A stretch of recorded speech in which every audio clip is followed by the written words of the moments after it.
Hello and welcome back. Today we are going to explore garland pose or squat. So I may have heard a few of you groan in the background then, because just even the idea of a squat, you're like, no thank you, not today. Now, squatting is extremely difficult. It relies on ankle flexion, knee flexion, hip flexion, so there's an awful lot of going on just on the lower part of the body. We're also trying to maintain low to the ground but keep the rest of the spine nice and tall, as well as engaging the core. So there's a lot going on. Now, if you find it difficult to squat and have your heels flat to the floor, that's perfectly fine. So that might just be because there's tension in the muscles and we need to relieve the tension, or it could just be to do with the anatomy and that you might never be able to drop your heels down to the ground. Not a bad thing, doesn't make you a bad yogi whatsoever, but if you're one of those people, you want to grab yourself either a towel or a blanket just so that you've got something to press your heels into. And before we take it into our squat, we're just going to work through the back line of our body first. So make sure your feet are hip width apart. As you next inhale, reach your arms up. And then as you next exhale, fold all the way down, come into your forward fold. So if the back of the legs are super tight, have more of a bend in the knees. Make sure you're activating through the feet. So you're pressing the four corners of your feet down into the ground, allowing the crown of the head to fall to the floor, tailbone pushes up. And then just give the squeeze to the front of the hips. We're just going to hold it here for a couple more breaths. If the fingertips don't make it in line with the toes, or maybe you just really want gravity to pull you down to the ground, just grab hold of the opposite elbow or wrist. So if you've got a blanket or a towel, just make sure it's close by because we will use that in a second.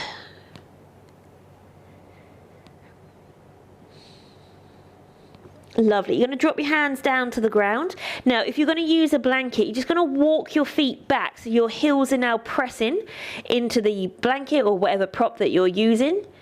And then you're going to lower down into your squat. So take the feet as wide as you possibly need. Drop the bum down towards the ground. Now, if you looked at most of the alignment references for this pose for yoga, it would tell you that your feet need to be hip width apart and your toes need to face forward. Now, that's incredible. However, we're all completely different when it comes to our anatomy. I personally really struggle with my ankles, with my toes pointing forward. So that's something that I'm working on separately. So I have to point my toes out, so 11 to like 2 o'clock, 10 to 2, whatever. Whatever the clock looks like. Now, take your feet as wide as you can in order for you to actually drop down. By having the blanket, if your heels don't normally touch the floor, it gives your feet something to press into, so you're getting feedback, but it also just takes the pressure off of having to keep yourself up with the heels off the floor. So once you're in position, try and press the knees behind you. So then that really allows us to get into the surrounding areas of our joint. And you can use your elbows, so you can bring your hands to heart center. You can just use the tops of the arms to press into the legs, press them back, lift the chest.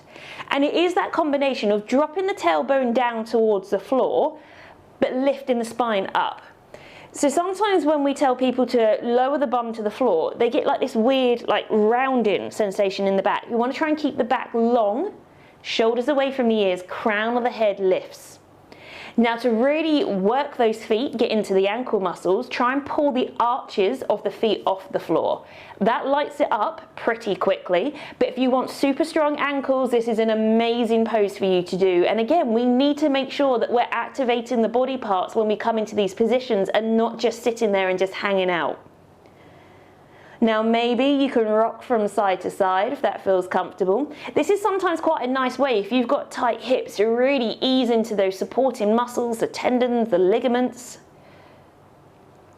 If you're finding it hard to be here, you can always have your hands down to the ground, or you can come up.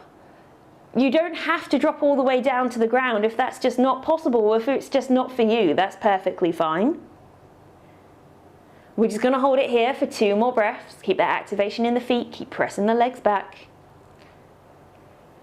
Now, before we drop it down to the ground, what you can do is you can really build your hip strength by taking this up a level. So what I want you to do is use your arms to press into the legs and then slightly press back into the legs. Just notice the difference in doing that. By building a little bit of good resistance into the hip joint and the surrounding areas, just notice how that feels. Lovely. Use your arms to now just press the legs back. So we're not pressing back into the arms, we're just using the arms to press the legs back. Take a really big inhale here and then reach the arms forward, but don't allow those knees to collapse in. They'll want to come in so quickly, but that's fine. Keep pressing the knees back, work the strength into the muscles. Lovely. Hands come back to heart center. However you need to, drop it down to the ground. Legs bent, soles of the feet to the floor, and just drop your knees from side to side. So what we were doing in that last squat by reaching the arms forward is we were trying to get the legs to do the work. So when we're in the squat and we're using our arms to press back, it's great because we're working into the muscles, but we're using assistance in order to do that. So that's where we get the stretch. To build the strength is when we need to try and keep the legs in that position by taking the arms away from the body. So that's a really good variation of squat or garland pose to build strength into those hips. So I hope that's helped. I hope that's given you a few variations, a few tips to maybe light your squat back up. But yeah, let me know how you get on. It's Dominic the donkey.